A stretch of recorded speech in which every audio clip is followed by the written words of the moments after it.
पहले के समय में जंगलों में रहने वाले जानवर कभी जंगलों से बाहर नहीं निकलते थे क्योंकि उन्हें वहीं सब कुछ मिल जाता था। लेकिन आज के समय में अब जंगलों में कुछ बचा ही नहीं है। अब लोग उनके निवास स्थान खंडित करने लगे, जिससे ह्यूमंस और जानवर एक दूसरे से ऐसे मुठभेड़ होने लगे जिससे एक को चोट या मृत्यु का खतरा बना रहता है।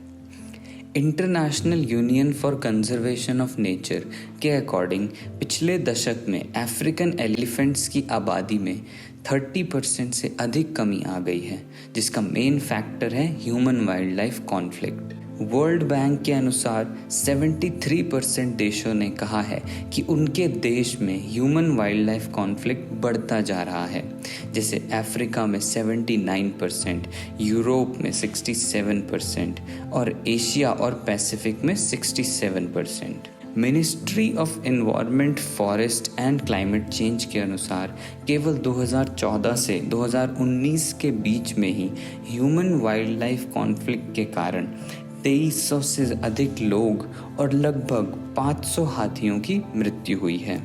पिछले 70 सालों में दुनिया में मानव की आबादी 3 गुना से भी ज़्यादा बढ़ गई है, जो 1950 में 2.5 बिलियन थी, अब 2022 में 8 बिलियन हो चुकी है।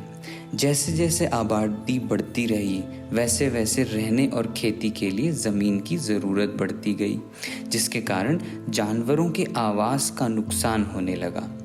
अब नेचुरल हैबिटेट्स को एग्रीकल्चर भूमि में बदलने से भी ह्यूमन वाइल्ड लाइफ कॉन्फ्लिक्ट बढ़ गए हैं। जैसे जंगल ख़त्म होते जाते हैं, जानवर भोजन के स्रोत के लिए एग्रीकल्चर भूमि, फसलों और वहाँ के पशुओं को खाने का प्रयास करते हैं। क्लाइमेट चेंज की वजह से वन्य जीव अपने भोजन और पानी की तलाश में अलग अलग क्षेत्रों में पलायन करते हैं।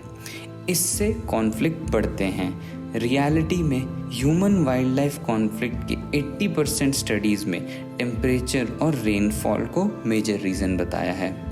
ह्यूमन वाइल्ड लाइफ कॉन्फ्लिक्ट के कारण अक्सर वन्य जीव की आबादी में कमी आती है। रिटेलिएटर किलिंग, अवैध शिकार और हैबिटेट डिस्ट्रक्शन से कई स्पीशीज़ कम होती जाती हैं, जैसे कि टाइगर्स और लॉयंस को मारने की वजह से उनका अस्तित्व अब खतरे में पड़ गया है। इस कॉन्फ्लिक्ट से लोकल समुदाय को काफ़ी नुकसान होता है, जैसे कि फसलों का खराब होना, पशुओं का शिकार, उनके प्रॉपर्टी का नुकसान, और ये सब कॉन्फ्लिक्ट की वजह से, और साथ ही साथ उनकी चिकित्सा का खर्च उन पर बोझ बन जाता है।